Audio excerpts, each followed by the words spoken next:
TDP నేతల ఆర్థిక మూలాలను దెబ్బతీసే కుట్ర కేసీఆర్ చేస్తున్నారా? మరి టీడీపీలో టికెట్ వచ్చినటువంటి నాయకులు పోటీ చేయకుండా ఎందుకు వెనుకడుగు వేస్తున్నారు? వారి ఆర్థిక మూలాలు దెబ్బతీస్తామని, ఆస్తులు స్వాధీనం చేసుకుంటామని తెలంగాణ ముఖ్యమంత్రి కేసీఆర్ బెదిరిస్తున్నారని ఏపీ ముఖ్యమంత్రి చంద్రబాబు నాయుడు ఆరోపిస్తున్నారు. ఇదేనా రాజకీయం? ఇదేనా నీతి? ఇదేనా ధర్మం అంటూ చంద్రబాబు ప్రశ్నించారు. మరి అదే నిజమైతే టీడీపీలో టికెట్ పొందిన అనేక మందికి హైదరాబాద్లో ఆస్తులున్నాయి, వారందరికీ బెదిరింపులు లేవా అని టీఆర్ఎస్ ఎదురు ప్రశ్నిస్తోంది. ఏపీ రాజకీయాలతో తమకు సంబంధం లేదని కూడా అంటోంది. మరోవైపు ఓటమి భయంతోనే టీడీపీ అభ్యర్థులు పోటీ చేయకుండా పారిపోతున్నారని వైసీపీ అంటోంది. రైట్, ఇదే అంశంపైన చర్చలో పాల్గొంటున్నారు లక్ష్మీపార్వతి గారు, వైఎస్ఆర్సీపీ రాష్ట్ర కార్యదర్శి, నాగుల మీరా గారు, ఏపీ పోలీస్ హౌసింగ్ కార్పొరేషన్ మాజీ చైర్మన్, టీడీపీ నాయకులు, రఘునాథ్ బాబు గారు, ఏపీ బీజేపీ ఉపాధ్యక్షులు మనకు లైవ్లో అందుబాటులో ఉన్నారు. ముందుగా మనం నాగుల మీరా గారితో మాట్లాడదాం. నాగుల మీరా గారు, అధికార పార్టీలో టికెట్ల కోసం పోటీ ఉంటుంది. టికెట్లు వచ్చిన తరువాత పార్టీ మారేవారు ఉన్నారు. ఆదాల ప్రభాకర్ రెడ్డి ఒక ఎగ్జాంపుల్. అయితే టికెట్ వచ్చిన తర్వాత కూడా మేము పోటీ చేయలేమని వెనకడుగు వేస్తున్న వాళ్ళు ఇప్పటికే ఇద్దరు బయటకు వచ్చారు. ఇంకొకరు కృష్ణా జిల్లాలో ఉన్నారు, వారు కూడా పోటీ నుంచి తప్పుకోబోతున్నారనే వార్తలు కూడా వస్తున్నాయి. ఎందుకు ఈ పరిస్థితి ఏర్పడింది అనుకుంటున్నారు?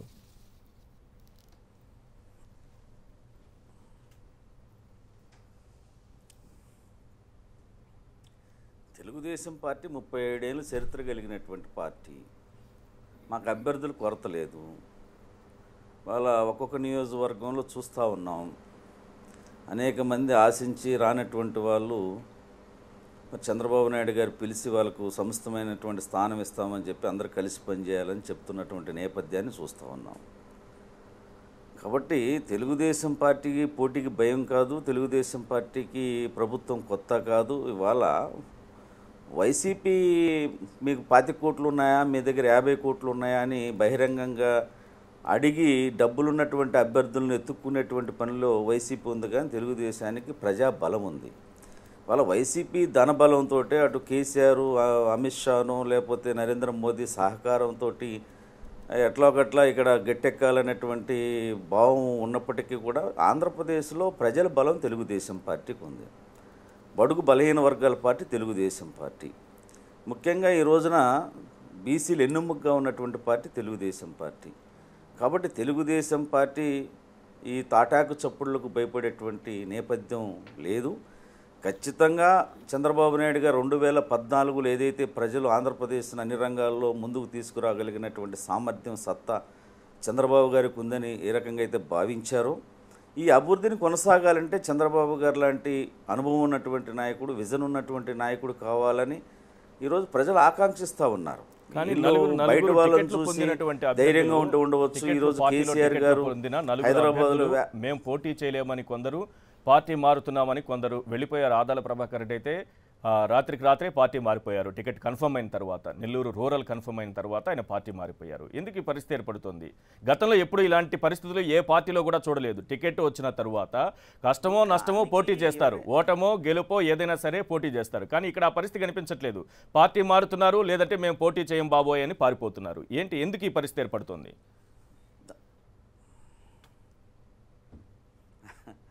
అటువంటిది ఏమీ లేదండి. అది ఊరక మీరు మాట్లాడితే సరిపోదు ఈశ్వర్ గారు. ఇప్పుడు ఆదాల ప్రభాకర్ రెడ్డి అంటే దాని వెనకాల అనేక కారణాలు ఉన్నాయి, అనేక వదనాలు వినిపిస్తూ ఉన్నాయి. ఏదేమైనా అటువంటి ఇదే ఒకళ్ళో ఇద్దరు మేము చేయలేమనో మా వల్ల కాదని చెప్పేటువంటి నేపథ్యాన్ని మనం చూస్తున్నాం. కానీ తెలుగుదేశం పార్టీ ఒక్కరు కాకపోతే 100 మంది పోటీ చేసేటువంటి సమర్థవంతమైనటువంటి నాయకత్వం తెలుగుదేశం పార్టీకి ఉంది. మాదేమి 9 ఏళ్ళ చరిత్ర కలిగినటువంటి పార్టీ కాదు, 30 ఏళ్ళ చరిత్ర కలిగినటువంటి పార్టీ.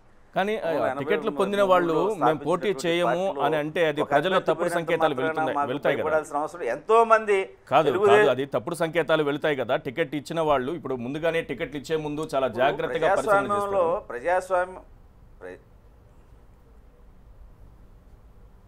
అంటే వాళ్ళకి బలవంతంగా టికెట్లు ఇచ్చారా, లేకపోతే వాళ్ళు టికెట్లు పొందిన తరువాత ముందే ఒక వ్యూహంతో వైసీపీలోకి వెళ్లాలనే వ్యూహం వాళ్ళలో ఉందా? మీరు బలవంతంగా వాళ్ళకి టికెట్లు ఇచ్చారా, వైసీపీకి వెళ్లాలనే వ్యూహం వాళ్ళకు ఉండే టికెట్లు పొంది ఈ రకంగా చేస్తున్నారా? కొంతమందికి కేసు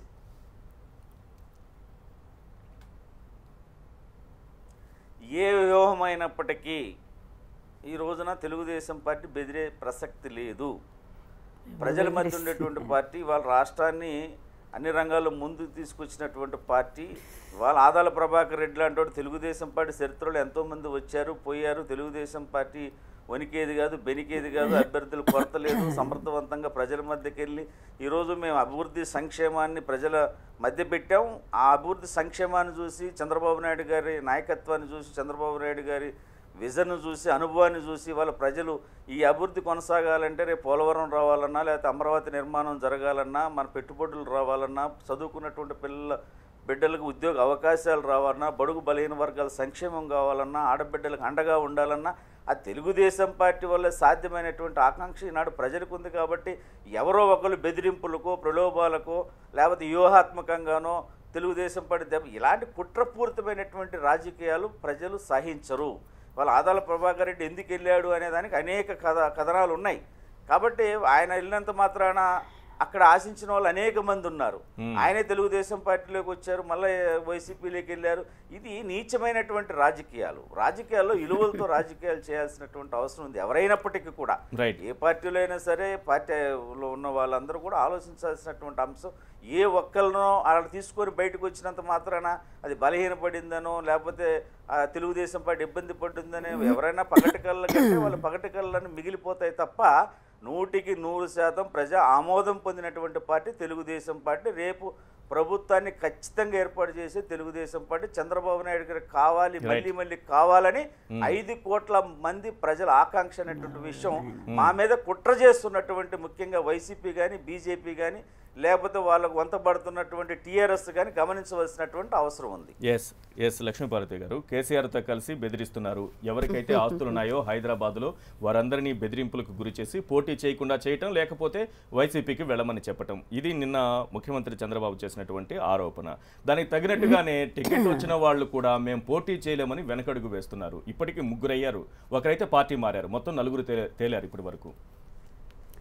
ఇప్పుడు తెలుగులో సామెత ఉంది, ఆడలేక మధ్యల మీద పడ్డాట వాడు, తనకి చేతగాక మధ్యలో తిడితే ఏమొస్తుంది. అట్లాగే ఉంది ఈరోజు తెలుగుదేశం పార్టీ పరిస్థితి. ప్రతిపక్ష నేత ప్రతిదానికి, పొలాలు ఎవరిని తగలబెడితే ప్రతిపక్ష నేత, రైలు తగలబెడితే ప్రతిపక్ష నేత, చివరికి హత్యా ప్రయత్నం చేస్తే ఆయనే చేయించుకున్నాడు, వాళ్ళ బాబాయిని చంపితే వాళ్ళే చేయించుకుని, ఈ విధంగా ప్రతిదానికి కూడా ప్రతిపక్ష నేత మీద వేసుకుంటూ అసలు ఒక ముఖ్యమంత్రిగా తను ఇంతవరకు 5 సంవత్సరాలు ఏం పరిపాలించాడు, మా ఇచ్చినటువంటి 650 హామీల్లో ఎంతవరకు నెరవేర్చాడు, ఈ ఏదో ఎలక్షన్స్ ముందు ఇచ్చినటువంటి ఓ పెన్షన్ పెంచాను అని చెప్పటం కాదు, 5 సంవత్సరాల్లో కనీసం ముఖ్యమైనటువంటి 5 సంతకాలు ఎందుకు అమలు జరపలేదు. 5 సంతకాలు కనీసం ఏది చీప్ లిక్కర్ కూడా బ్యాన్ చేయలేకపోయినటువంటి దురదృష్టకరమైన పరిస్థితి ఆంధ్రప్రదేశ్లో ఉంది. సాధిస్తామని ప్రత్యేక హోదా పోయింది, పోలవరం అటకెక్కింది. అట్లా ఇట్లాంటి జాతీయ స్థాయిని సాధించుకోవాల్సినటువంటి ఏది సాధించకపోగా రోజు రోజుకు నీరసపడ్డ ముఖ్యమంత్రి ఎవరంటే చరిత్రలో ఒక్క చంద్రబాబు నాయుడు గారే. ఆంధ్రప్రదేశ్ ప్రజలకు పూర్తిగా అన్యాయం చేసినటువంటి ముఖ్యమంత్రిగానే కాకుండా ప్రతిపక్ష నేత మీద దుమ్మెత్తి పోసుకుంటూ అతనితో పోటీ పెట్టుకుంటూ ప్రతిసారి కూడా మరి ఎట్లాంటి ఆయన స్థాయికి దిగజారిపోయి ఒక అభాండాలు వేస్తూ ఈ విధంగా అతను ఇప్పుడు కూడా చూస్తూ ఉంటే ఎలక్షన్స్లో ఎంత ఘోరంగా మాట్లాడుతున్నారంటే, ఓ పక్కేమో సిట్టు నువ్వే వేశావు, ఆ సిట్టు విచారణ కంప్లీట్ కాలేదు, ఒక రిపోర్ట్ ఇంతవరకు ఇవ్వలేదు, అదేదో రక్తం తుడిచేసిందని పోలీసులు చెప్పలేదు. మీరు ఈ విధంగా తీసుకుని ఒక ముఖ్యమంత్రి స్థాయి వ్యక్తి ఇలా దిగజారుడు మాటలు మాట్లాడుకుంటూ జనంలో కనీసం జనం నుంచి ఒక్క స్పందన ఉందా? లేదు. ఏం చేయాలి ఈ పరిస్థితులు అంటే ఎప్పుడూ కూడా అధికారం ఇచ్చిన ప్రజలకి ఎస్ నేను ఇది చేశానని ధైర్యంగా ముఖ్యమంత్రి చెప్పగలగాల.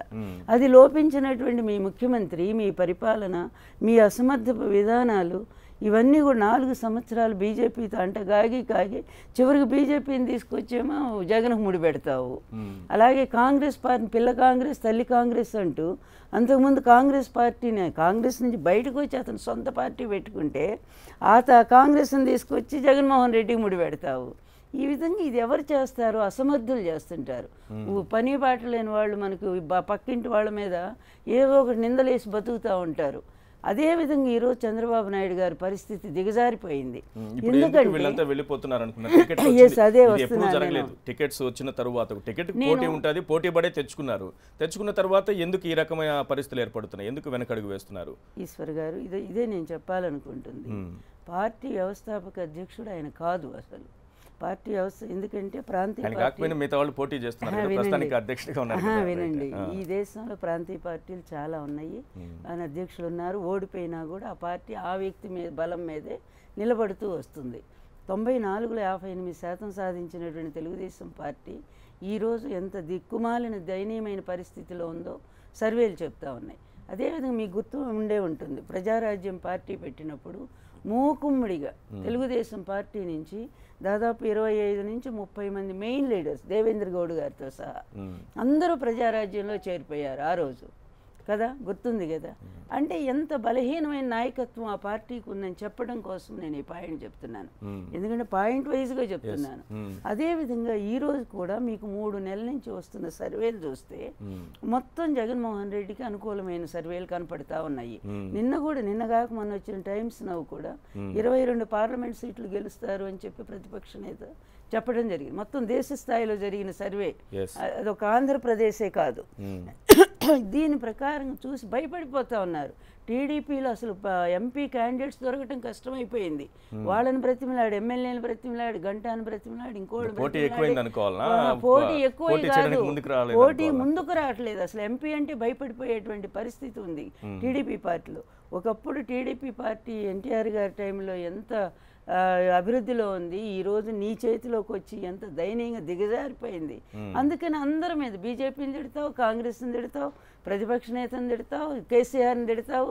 ఇలా తిట్ల రాజకీయాలతో ఎప్పుడైనా సరే మా అభివృద్ధి అనేది ముందుకు పోతుందా, లేకపోతే నీ వ్యక్తిత్వం దిగజారిపోవటం తప్ప సాధించింది ఏంటి అనేది ఆలోచించుకోవాలి. అది నీ పార్టీ వాళ్ళు ఇంతకంటే అవమానం ఇంకొకటి లేదు చరిత్రలో. నాకు మీరు అన్నట్టుగా ఇంతవరకు పార్టీ దాని బీఫామ్ కోసం తన్నుకొని చేస్తారు. నా టైం నేను చూసాను 94లో పోటాపోటీ అని మామూలుగా లేదు. అట్లాంటిది బీఫామ్లు తీసుకొని వెళ్ళిపోయి చించి అవతల పడేసి వ్యూహం ఉందా? వైసీపీ వ్యూహం ఏమైనా ఉందా? బీఫామ్ తీసుకోండి, టికెట్ కన్ఫర్మ్ చేసుకోండి, తర్వాత వెనకడుగు వేయండి అనే వ్యూహం ఉందా? లేకపోతే మీకేమైనా సంబంధం లేదా? అసలు అది కాదు. ఐటీ డేటా దొంగిలించినటువంటి వాళ్ళు మళ్ళీ జగన్మోహన్ రెడ్డి మీదే పెట్టినట్టుగా ఈ ప్రతి పని వాళ్లే చేస్తారు. నా 59 లక్షల ఓట్లు తొలగించింది వాళ్లే. మళ్ళీ కేసీఆర్ జగన్మోహన్ రెడ్డి ఇద్దరు కలిసి మా డేటా దొంగిలించారంటారు. అసలు ఈ అబద్ధాలకు అంతం లేదు. అంటే ఒక నాయకత్వము ఒక స్థిరంగా లేడు అంటానికి అతని మాటలే మనకు అర్థమవుతూ ఉన్నాయి. అందుకని అతని ఓటమి కూడా స్పష్టంగా ఆయనే చెప్పుకుంటా ఉన్నారు. ఆయన కన్ఫ్యూజన్ ఎలా ఉందో మీకు ఒకసారి వినిపించమంటే వినిపిస్తాను. ఒక ముఖ్యమంత్రి స్థాయి వ్యక్తి మాట్లాడేటప్పుడు ఎలా ఉండాలి కూడా మర్చిపోయాడు, ఎట్లా మాట్లాడుతున్నారు బహిరంగ సభల్లో. ఒకే ఒక్కడు మీకు వినిపిస్తాను నేను.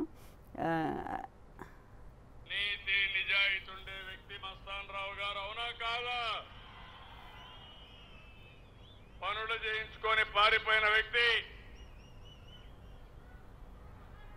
ఏం తమ్ముళ్ళు, ఊసర వెళ్లి రాజకీయాలు చేసే వ్యక్తి, నికారసైన వ్యక్తి మస్తాన్ రావు గారు. ఇది పరిస్థితి. ఏదో తడబాట్లేండి, తడబాటు కాదు. ఎట్లా చెప్తారు? వాస్తవానికి అయితే చెప్పరు కదా, అట్లుంటే చెప్పరు కదా. అంటే అట్లా కాదు, తన మీద తను ఎంత కంట్రోల్ కోల్పోయారో, ఎటువంటి పరిస్థితులు ఆయన ఫేస్ చేస్తున్నారంటానికి ఇలాంటివి చాలా ఉన్నాయి. అతని కొడుకైతే ఇంకా చాలా దారుణంగా మాట్లాడుతూ ఉన్నారు, పరవశిస్తాడట. ఇట్లాంటి వాటి వల్ల ఎలాంటి మెసేజ్ పోతా ఉంది జనంలో. అంటే మీ పార్టీ ఓటమిని మీరే ఒప్పుకుంటా ఉన్నారు.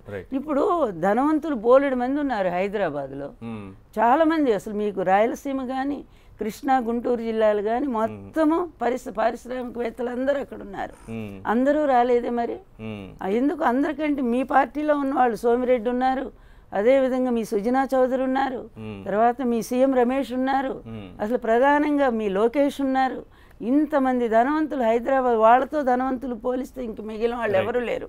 అట్లాంటి వాళ్లే మరి రావాలి కదా. అందువల్ల ఇలాంటి కుట్ర అంటూ మీరు కుట్రలు చేస్తూ ఇతరుల మీద నెపం ఎప్పుడేస్తున్నారో ముఖ్యమంత్రి క్రెడిబిలిటీ అప్పుడే దిగజారిపోయింది. ముఖ్యమంత్రి స్థాయిలో హుందాగా మాట్లాడుతూ జనాన్ని తన అభివృద్ధి ఏంటో చూపిస్తూ అడగాలి తప్ప ఈ విధంగా ఇతరులను నిందిస్తూ ఈ విధమైన అపనిందలు వేస్తూ ఒక ముఖ్యమంత్రి క్రింద నేలబారు స్థాయికి దిగజారిపోయినప్పుడే తన ఓటమిని తనే ఒప్పుకున్నట్టు అయిపోయింది ఈరోజు. రైట్. రఘునాథ్ బాబు గారు, టీడీపీలో అభ్యర్థులు మేము పోటీ చేయలేకపోతున్నామని ముగ్గురు అభ్యర్థులు, ఒకరి పేరు ఇంకా బయటికి రాలేదు, త్వరలోనే రాబోతుందని కూడా అంటున్నారు. ముగ్గురు అభ్యర్థులు చెప్పడం, ఒకరేమో పార్టీ కూడా మారిపోవడం టికెట్ వచ్చిన తర్వాత. ఇందులో మీ పాత్ర ఏమైనా ఉందా? బీజేపీ పాత్ర? చంద్రబాబు గారికి అనుమానం ఉంది మీ పాత్ర కూడా ఉందని. నవ్వు వస్తుంది.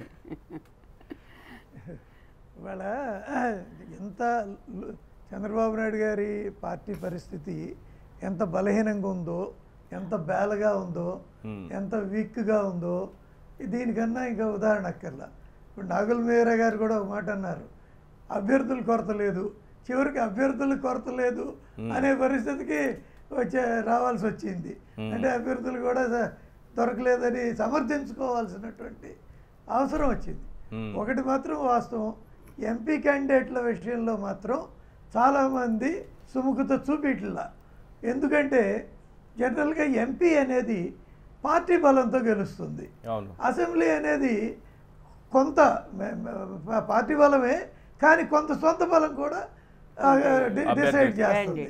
అసలు పార్లమెంట్లో అంటే 7 స్థానాల్లో సొంత బలం ఉండేవాళ్ళు చాలా చాలా తక్కువ.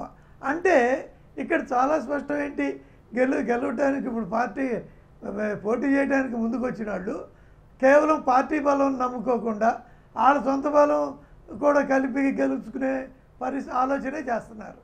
అంటే అసెంబ్లీకి అయితే కాస్త పర్వాలా దొరుకుతున్నారు, కానీ అసెంబ్లీ దానిలో కూడా మీరు చెబుతున్నారు మరి ముగ్గురు ఇప్పటికి టికెట్ వచ్చి వెళ్ళిపోయారంటే ఇంకా వెళ్ళిపోలేదు, పోటీ చేయలేమంటున్నారు. వెళ్ళిపోలేదు, పోటీ చేయము అంటున్నారు.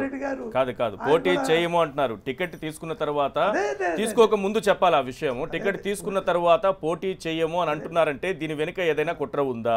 ఎందుకు టికెట్ తీసుకున్న తర్వాత ఎందుకు అంటున్నారు? అంతకు ముందే చెప్పచ్చు కదా మేము పోటీలో ఉండట్లేదు, మాకు టికెట్ అవసరం లేదని.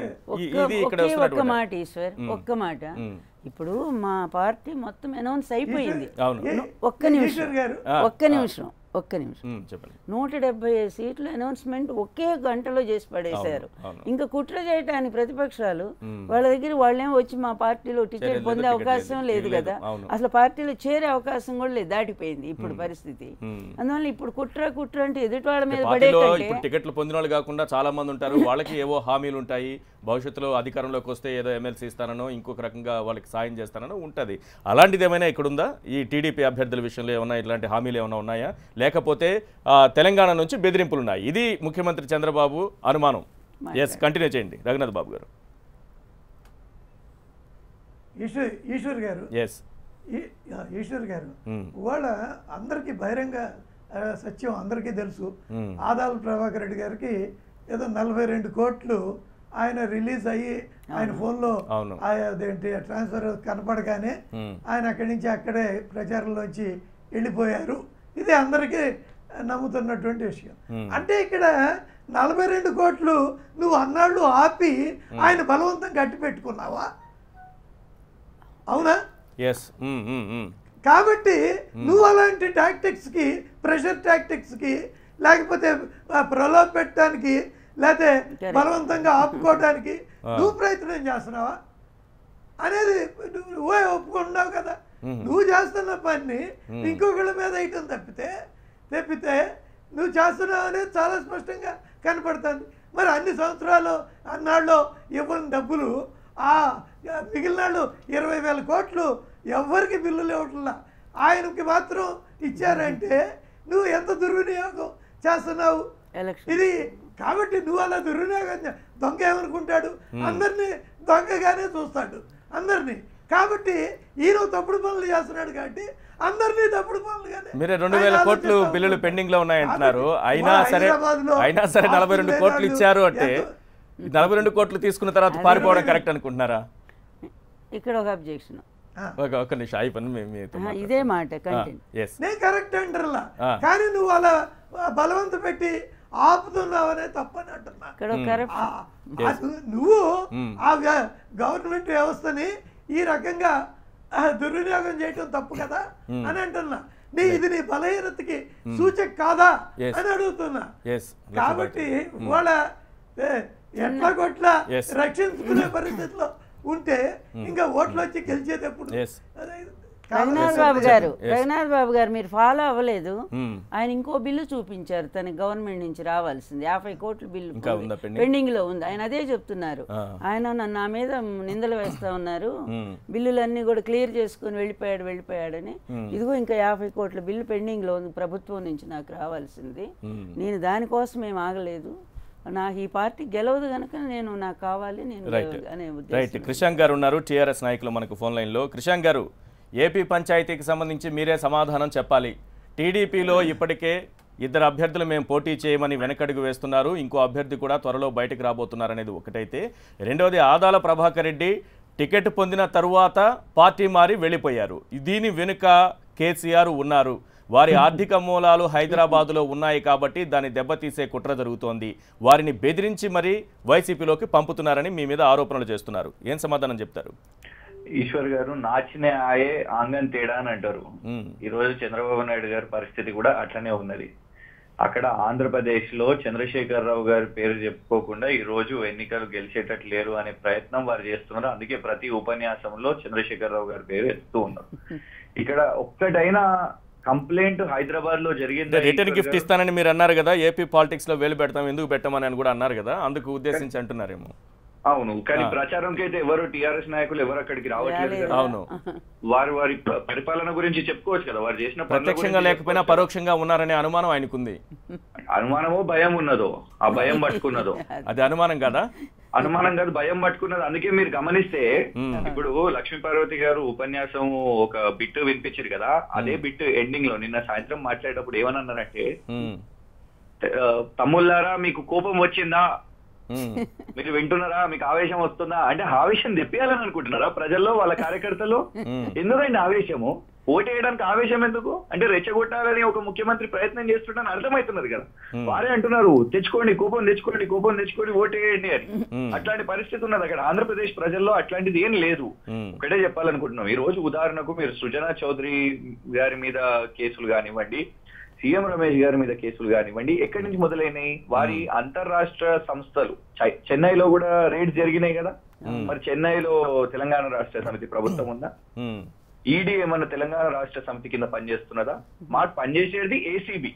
ఏసీబీలో జరిగే ఏకైక కేసు ఒకే ఒక కేసు, అది చంద్రబాబు నాయుడు గారి మీద, వారి శిష్యుడు రేవంత్ రెడ్డి గారి మీద.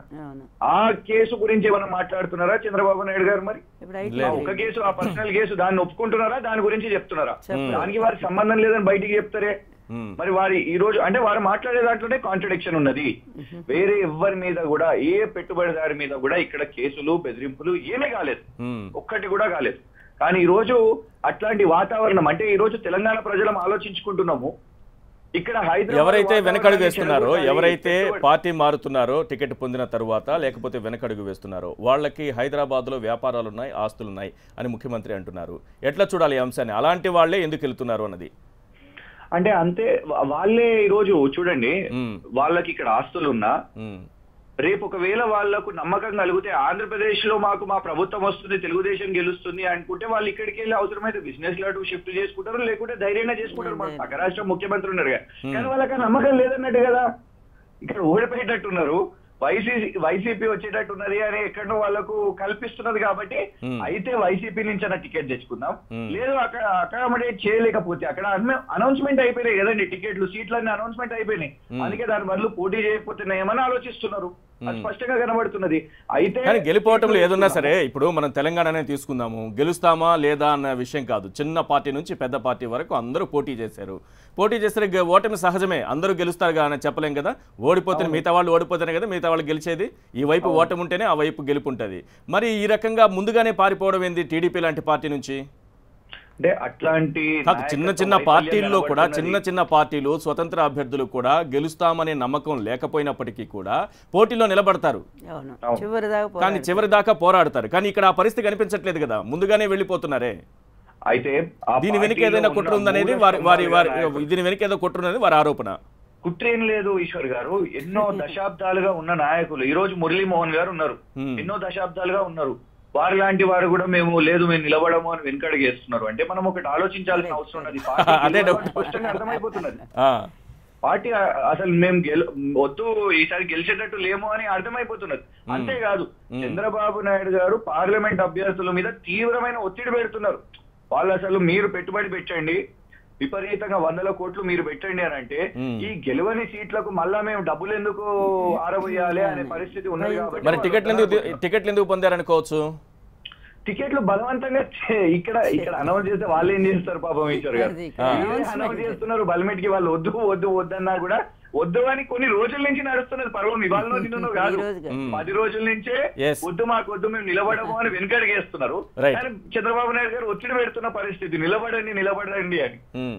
రైట్. నాగుల మీరా గారు వింటున్నారు కదా, బలవంతంగా వాళ్ళకి టికెట్లు ఇచ్చారు అందుకే వద్దనుకొని వెళ్ళిపోతున్నారని ఆ పరిస్థితి ఉందా నిజానికి?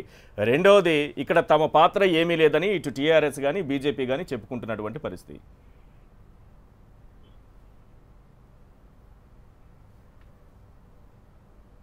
ఇప్పుడు టీఆర్ఎస్ నాకు తెలిసి, నేను స్టూడెంట్ ఆర్గనైజేషన్లో రాజకీయాల్లో ఉన్నాను. ఈరోజు తెలంగాణలో ఒక నిరంకుశమైనటువంటి నియంతృత్వమైనటువంటి పద్ధతుల్లో పోకడపోతున్నారు వాళ్ళు. అయితే ప్రతిపక్ష పార్టీ ఉండకూడదు అన్నట్టు రీతిలో పాలన చేస్తూ ఉన్నారు. ఇది ప్రజాస్వామ్యంలో ప్రజల్లో అంతిమ తీర్పు ఏదో ఒక రోజు మీకు గుణపాఠం చెప్పేటువంటి పరిస్థితి వస్తుంది అక్కడ. కాబట్టి ఈ రోజున వాస్తవం కేసీఆర్ కేటీఆర్ అనేక సందర్భాల్లో కాబోయే సీఎం మరి జగన్ జగన్ జగన్ అని జపం చేస్తూ ఉన్నారు వాళ్ళు. నేను అడుగుతూ ఉన్నాను, మురళీమోహన్ గారు చెప్పారు నాకు టీఆర్ఎస్ అధినేత నుంచి ఒత్తిళ్ళు ఉన్నాయి, నేను పోటీ చేయలేకపోతున్నాను, మా కోడల్ని పెడుతున్నాను అని ఆయన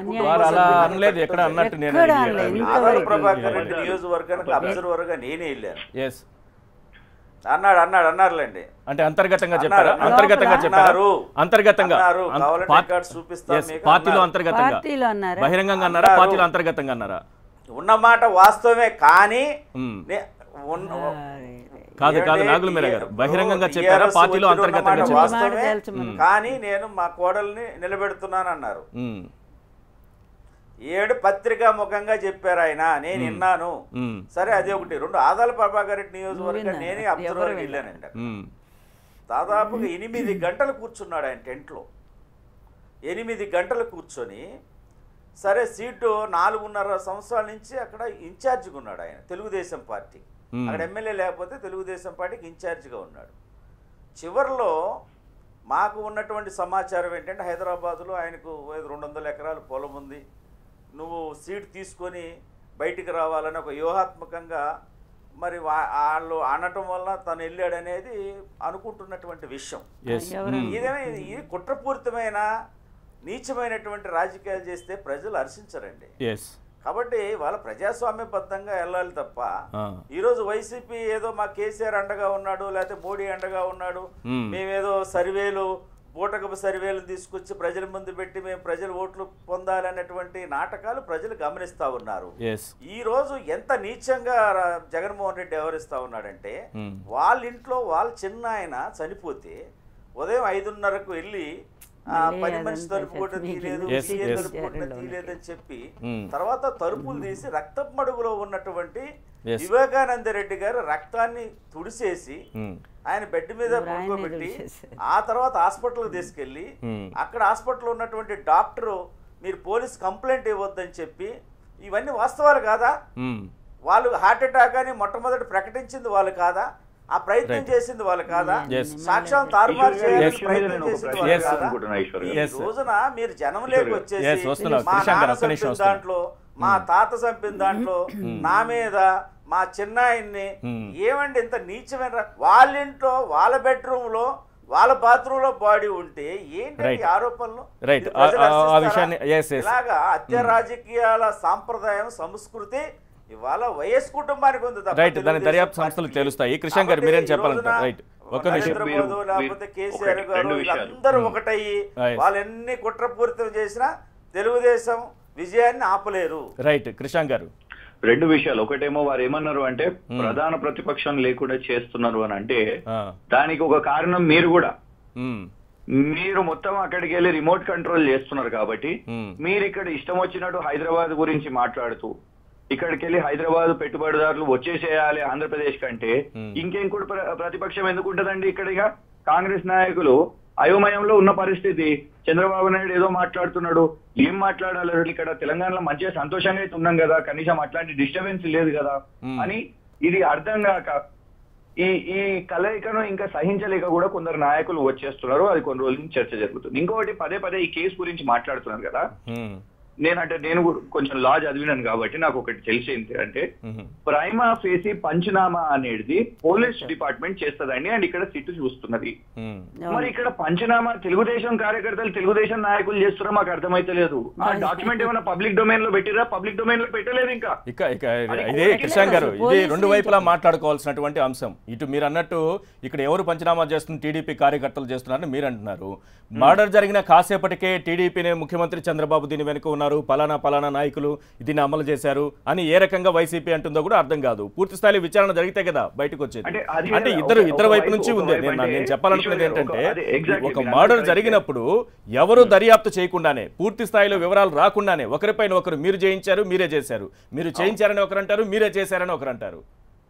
సరే, అంటే ఆరోపణలు ఒక వైపు వేస్తున్నారు, అది రాజకీయ ఆరోపణలు కాబట్టి వాళ్ళు సమాధానం చెప్తారు. కానీ ఇంకో వైపు ఏకంగా మొత్తం కేసు ఎక్స్ప్లెయిన్ చేస్తున్నారు. అంటే ఇట్లా జరిగింది, ఇట్లా జరగలేదు అని మొత్తం ఏదో వీళ్ళే పంచనామా చేసినట్టు చెప్పే ఈ రాజకీయ ఆరోపణల చుట్టూ కేసు నడుస్తోంది. దర్యాప్తు సంస్థలు దర్యాప్తు చేస్తున్నాయి. వాస్తవం వెలుగులోకి వచ్చేంత వరకు మనం కూడా కొంచెం వెయిట్ చేద్దాము. కానీ మురళీమోహన్ స్వయంగా చెప్పారు, నాకు బెదిరింపులు ఉన్నాయి హైదరాబాద్ లో, అందుకే నేను పోటీ చేయలేకపోతున్నాను అని అంటున్నారు.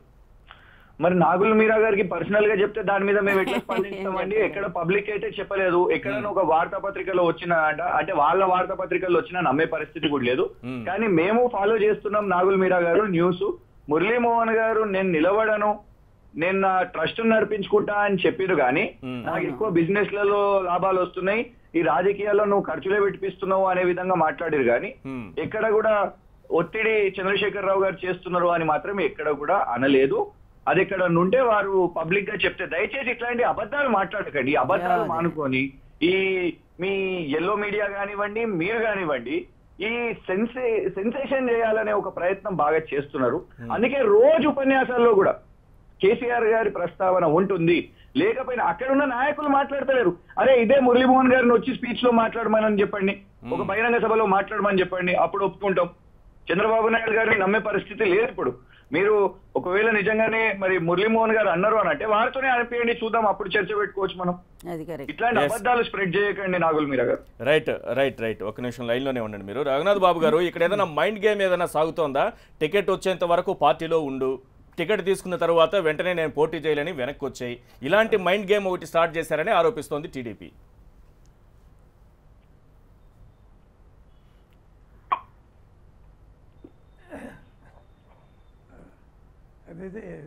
ఇది ఆడలేక ఇందాక లక్ష్మీభర్త గారు అన్నట్టు ఆడలేక మధ్య మీద పడినట్టు తప్పితే ఇది ఇదేంటి ఇప్పుడు ఒక క్యాండిడేట్ పోతే నెక్స్ట్ ఉంటారు కదండి ఇంకా, లేకపోతే కనీసం ఈ డమ్మీ అభ్యర్థి అయిన ఉంటారు కదా. కాబట్టి అదేంటి ఆ రకంగా ఒక 2-3 క్యాండిడేట్లని విత్డ్రా అయినంత తెలుగుదేశం పోతుందా? అసలు ఈ అభ్యర్థులు ఉండొచ్చు, ఇంకో క్యాండిడేట్ ఉండొచ్చు, కానీ టికెట్ పొందిన వ్యక్తి నేను పోటీ చేయలేను, నేను బరిలో ఉండలేను, నన్ను వదిలిపెట్టండి అని చెప్పడమే కదా మైండ్ గేమ్ అంటే. అంటే నేననేది ఇలాంటివన్నీ ఆలోచించేది, మాట్లాడేది, ఆడిచ్చేది, చేసేది చంద్రబాబు నాయుడు గారు. Is an expert in that. ఆయన దానిలో అటువంటి వాటిల్లో ఎక్స్పర్ట్ కాబట్టి ప్రతి దాన్ని కూడా రాజకీయ అవకాశంగా ఎలా మలుచుకో తప్పులేదు, నీకు పాజిటివ్ రాజకీయ అవకాశంగా మలుచుకోవచ్చు. కానీ ఈ రకమైనటువంటి నెగిటివ్ రాజకీయ అవకాశంగా మరల్చుకోవడానికి ట్రై చేసేది ఆయన. ఇప్పుడు ఆయన పక్కన ఏమంటున్నారు, కేసీఆర్ గారు ఎమ్మెల్యేలందరినీ తీసుకుపోతున్నారు, అపోజిషన్ వాళ్ళని అంటున్నారు. ఈయన చేసింది ఏంటి? ఈయన 23 మందిని ఎలా తెచ్చుకున్నాడు, వాళ్ళల్లో మంత్రులు ఎలా ఇచ్చాడు వాళ్ళకి? కాబట్టి అసలు అలా మాట్లాడటానికి ఆయనకి ఎలాగా మనసొప్పుతుంది, ఎలా నోరు వస్తుంది, ప్రజలు ఎలా నమ్ముతారు? అయినా ఆయనకేం బాధ ఉండదు, గంటల తరబడి మాట్లాడతారు, ఏదైనా మాట్లాడతారు. తాజాగా ఏదో ఒక మీటింగ్లో ఇక్కడ హైయెస్ట్ ఎంత మెజారిటీ తెప్పిస్తే అంత ఎక్కువ నిధులు ఇస్తాడంట. అంటే మెజారిటీ తెప్పిస్తే నిధులు ఇస్తావా, వెనకబడితే నిధులు ఇవ్వాలా? ఏంటి నువ్వు రాజ్యాంగం మీద ప్రమాణం చేసింది ఏంటి? నీ పార్టీకి మెజారిటీ ఇచ్చిన చోట ఎక్కువ అభివృద్ధి చేస్తావా, లేకపోతే నీ పార్టీని ఓడించిన చోట దాన్ని నిర్లక్ష్యం చేస్తావా? అది వెనకబడిన వాళ్ళని పట్టించుకోవా? కాబట్టి నువ్వు ఏం మెసేజ్ ఇస్తున్నావు? పైగా అదే ఉంటే గింజుకుంటావు. నువ్వు ఆయన నీకన్నా కేసీఆర్ మెచ్యూరిటీగా ఉన్నాడంటే ఉంటే నీకు చాలా బాధేసింది. మరి ఇది మెచ్యూరిటీయా? ఏమిటి మాటలు మాట్లాడేది? ఇట్లాంటి ఒకటి కాదు ఈశ్వర్ గారు, ఎన్నో ఆయన స్లిప్పు, ఆయన ఒక బేలతను, ఒక ఏదో అయిపోతుంది, అరే నా కళ్ళ ముందే ఇది మొత్తం పోతాను సామ్రాజ్యం అనేటటువంటి స్థితి వాళ్ళకి కనపడుతూ దానిలో ఎవరి మీద పడితే వాళ్ళ మీద నిరాధార టీడీపీలో లక్ష్మీపార్వతి గారు, టీడీపీలో టికెట్ తీసుకోవాలి, ఆ తర్వాత పార్టీ మారాలి, లేకపోతే పోటీ చేయనని వెనకడుగున వేయాలి. ఇది ఒక మైండ్ గేమ్ ముందుగానే ఫిక్స్ అయిపోయి వైసీపీ, టీఆర్ఎస్, బీజేపీ కలిసి ఆడుతున్నటువంటి నాటకం ఈ మైండ్ గేమ్ని తెరపైకి తెచ్చాయని మీ పైన ఆరోపిస్తున్నారు.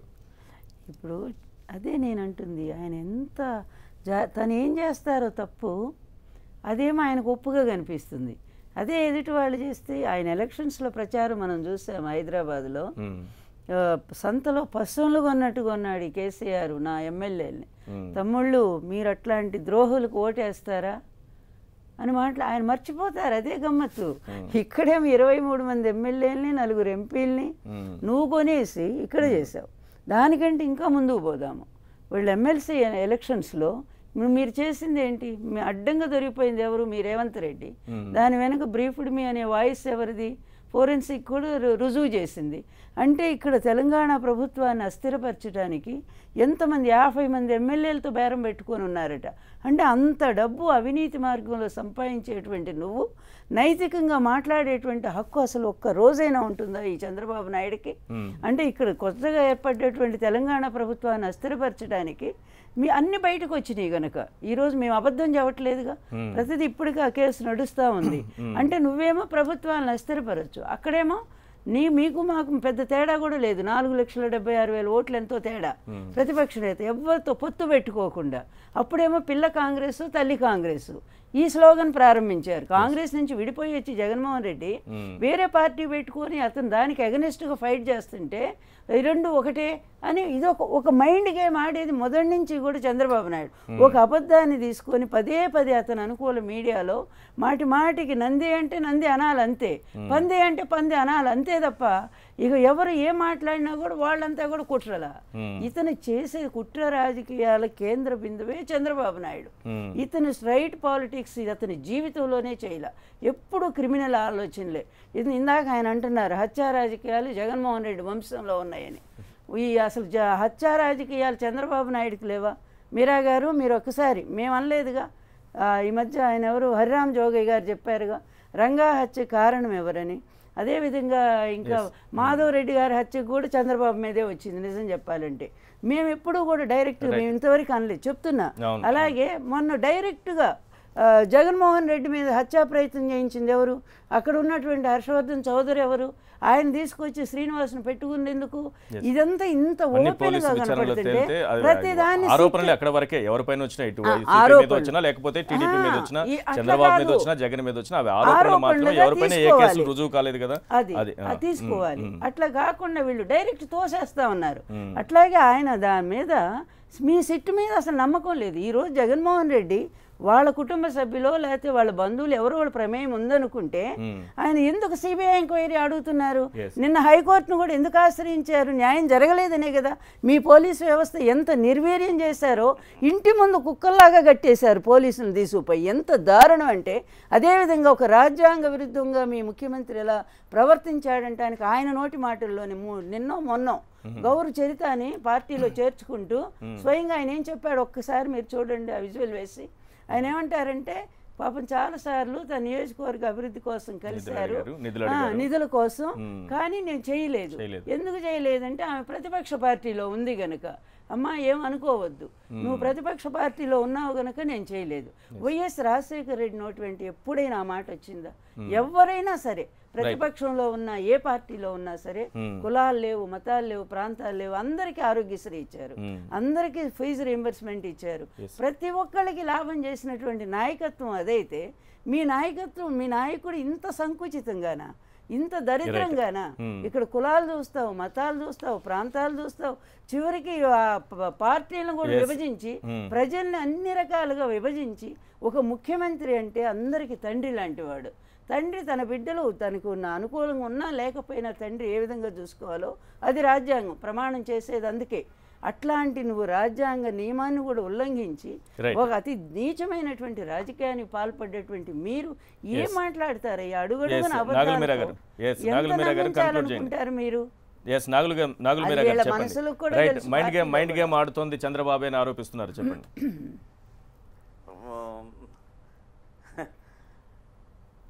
లక్ష్మీభారతి గారు చాలా కష్టపడతా ఉన్నారు వాళ్ళ నాయకుడు చేసిన తప్పులను సరిదిద్దుకోవటానికి. నేనేం కష్టపడలేదు. మేము తెలుగుదేశం పార్టీ ఎమ్మెల్యేలు కొన్నారు అనే పదం మాట్లాడుతూ ఉన్నారు లక్ష్మీభారతి గారు. అసలు రాజశేఖర్ రెడ్డి మొట్టమొదట ప్రారంభించారు ఇది. 2004లో ఆయన ముఖ్యమంత్రి అయిన తర్వాత టీఆర్ఎస్ వాళ్ళని, టీడీపీ వాళ్ళని తీసుకున్నదే ఆయన. తర్వాత అన్ని రాజకీయ పార్టీలు పనిచేస్తూ ఉన్నాయి, దేశవ్యాప్తంగా చేస్తున్నాయి. ఇదేం చంద్రబాబు నాయుడు గారు చేసేటువంటి పని కాదు ఇది. లక్ష్మీభారతి గారు గమనించాలి. నేనేమంటున్నానంటే ఫ్యాక్షన్ నేపథ్యం ఉన్నటువంటి కుటుంబం అంటున్నాను. ఇది జగమెరిగిన సత్యం. నేనేమి వేరేగా మాట్లాడటం లేదు. కడప జిల్లాలో కాదు రాష్ట్రంలో ఎవరు అడిగినా వైఎస్ కుటుంబం ఫ్యాక్షన్ నేపథ్యం ఉన్న కుటుంబం అని మేము చెప్తా ఉన్నాం. ఇప్పుడు ప్రతిదానికి సిబిఐ అంటే ఆంధ్రప్రదేశ్ పోలీసుల మీద మీకు నమ్మకం లేనప్పుడు ఆంధ్రప్రదేశ్ పోలీసులు మీకు అండగా ఉండాలి, ఆంధ్రప్రదేశ్ పోలీసులు రక్షణగా ఉండాలి. కానీ ఆంధ్రప్రదేశ్ పోలీసుల మీద నమ్మకం లేనప్పుడు ఆంధ్రప్రదేశ్ ప్రజల మీద మీకేమి నమ్మకం ఉంది? ఆంధ్రప్రదేశ్ ప్రజలు ఓట్లు అడిగేటువంటి హక్కు ఎక్కడ ఉంది? ఇన్సిడెంట్ జరిగితే మీరు వెళ్ళి మీరు తెలంగాణ హైదరాబాద్ లో కేసు పెడతారు మీరు. కాబట్టి మీరు మాట్లాడకండి. మీరు మీరా గారు ఒక మాట వినండి. ఫ్యాక్షన్ బ్యాక్గ్రౌండ్ జగన్మోహన్ రెడ్డి అని మీరంటా ఉన్నారు. ఫ్యాక్షనిస్టులు ఎంతమంది తెలుగుదేశం పార్టీలో ఉన్నారు చెప్పండి ఒకసారి. మీ నాయకుడు అంత మంచిని నిజాయితీని సపోర్ట్ చేసేవాడైతే హత్యలు చేసిన వాళ్ళు ఎంతమంది తెలుగుదేశం పార్టీలో ఉన్నారు? ఈ రోజే కాదు, ఎన్టీఆర్ గారి టైం నుంచి ఉన్నారు. నేను ధైర్యంగా నేను చెప్పగలను. వైసీపీకి అధినాయకుడు జగన్మోహన్ రెడ్డి గారా కాదా? చెప్పండి మీరు. అధినాయకుడు ఎన్టీ రామారావు గారి ఫ్యాక్షన్ నేపథ్యం లేదు, చంద్రబాబు నాయుడు గారి ఫ్యాక్షన్ నేపథ్యం లేదు, తెలుగుదేశం పార్టీ అధినాయకులు ఫ్యాక్షన్ నేపథ్యం లేదు. పేదలకు సేవ చేస్తూ ఆయన వచ్చారు. కానీ మీ నాయకుడు లేకపోయినా చేసిందంతా చంద్రబాబు నాయుడు హత్యా రాజకీయాన్ని ఎంకరేజ్ చేసినంతగా ఈ రాజకీయ చరిత్రలో మరెవరూ చేయలేదు. అందువల్ల వారసత్వాల కల్లా జగన్మోహన్ రెడ్డి మీద సిబిఐ ఎంక్వైరీ చేయించినటువంటి నాయకుడు రాజశేఖర రెడ్డి గారు. మీకు సిబిఐ అంటే దడబుట్టింది. ఎందుకంటే మీ అన్ని కూడా బయటకు వస్తే మీరు చేస్తున్నటువంటి ప్రతిదీ చంద్రబాబు నాయుడు ఈ రోజు కృష్ణ గారు మీరు కంక్లూడ్ చేయండి. కృష్ణ గారు ఒక నిమిషం ఇద్దరు ఆగండి ప్లీజ్. ప్లీజ్ ఇద్దరు ఒకసారి ఆగండి. కోర్టు గుమ్మం కూడా ఎక్కనివ్వలేదు. విశ్వాసం ఉంది. ఎన్ని అబద్ధాలు అట్లా పెడితే ఎన్ని క్రిమినల్ క్రైమ్ చేశాడు. ఆయన మించిన వాడు ఈ ప్రపంచంలో ఎవరు లేరు. నా దృష్టిలో రాయలసీమ ప్రజలందరూ గొప్పవాళ్ళు, చాలా గొప్పవాళ్ళు చంద్రబాబు నాయుడు కంటే. వాళ్ళకి దండం పెట్టొచ్చు, ఓపెన్ గా ఉంటారు. ఆంధ్రప్రదేశ్ ప్రజలు ఒక నిమిషం కృష్ణ గారు కంక్లూడ్ చేయండి, సమయం మించిపోతుంది. ఆంధ్రప్రదేశ్ రాజకీయాల్లో మీరున్నారా లేరా? ఆంధ్రప్రదేశ్ రాజకీయాల్లో మీరున్నారా లేరా? ఈశ్వర్ గారు మేము లేము, కానీ మా భయం ఉన్నది అక్కడ చంద్రబాబు నాయుడు గారు. ఒక నిమిషం మీరా గారు, ఆ భయం కనబడుతున్నది. కేసీఆర్ గారు భయం, చంద్రబాబు నాయుడు గారు ఒకటే అడగాలనుకుంటున్నాను. వినమని చెప్పండి వారిని. వినండి. ఒక నిమిషం నాగులు మీరా గారు వినండి. ఈ రోజు వారు అంటున్నారు కదా మేము ఒత్తిడి పెట్టి అభ్యర్థులు అనౌన్స్ అయిన తర్వాత బీజేపీ టీఆర్ఎస్ వైసీపీ ఒత్తిడి పెడుతున్నది, తర్వాత వాళ్ళు వెనుకడిగేస్తున్నారని. అది ఎంత రాజకీయ లేని ఈ రోజు అంత దేశ రాజకీయాలను అని చెప్పుకునే వ్యక్తి నిజంగానే ఒకవేళ మేమే ఆ ఒత్తిడి పెట్టగలిగితే ఎందుకు ఎప్పుడు పెడతాం తెలుసా అండి? నామినేషన్ గడువు అయిపోయిన తర్వాత పెడితే ఈశ్వర్ గారు, ఒకవేళ నామినేషన్ అభ్యర్థుల గడువు అయిపోయిన తర్వాత మేము ఒత్తిడి పెడతా అప్పుడు తెలుగుదేశం పార్టీ అభ్యర్థులే ఉండరు కదా, ఇప్పుడు ఎందుకు పెడతాం? మరి ఆలోచించండి. నిజంగానే వాళ్ళ అభ్యర్థుల మీద కంట్రోలే ఉండుంటే గడువు అయిపోయిన తర్వాత వాళ్ళని తీసుకుంటే ఆ రోజు తెలుగుదేశం అభ్యర్థులే ఉండరు పోటీలో. ఇంకా ఆలోచించండి. రైట్, థ్యాంక్ యూ అండి. కృష్ణాంక్ గారు చర్చలో పాల్గొన్నందుకు, నాగుల మీరా గారు, లక్ష్మీపార్వతి గారు, అలాగే రఘునాథ్ బాబు గారు చర్చలో పాల్గొన్నారు. వారికి కూడా ప్రత్యేకంగా ధన్యవాదాలు. ఇది వాళ్ళ చర్చా కార్యక్రమం. చూస్తూనే ఉండండి 10 TV న్యూస్ పీపుల్.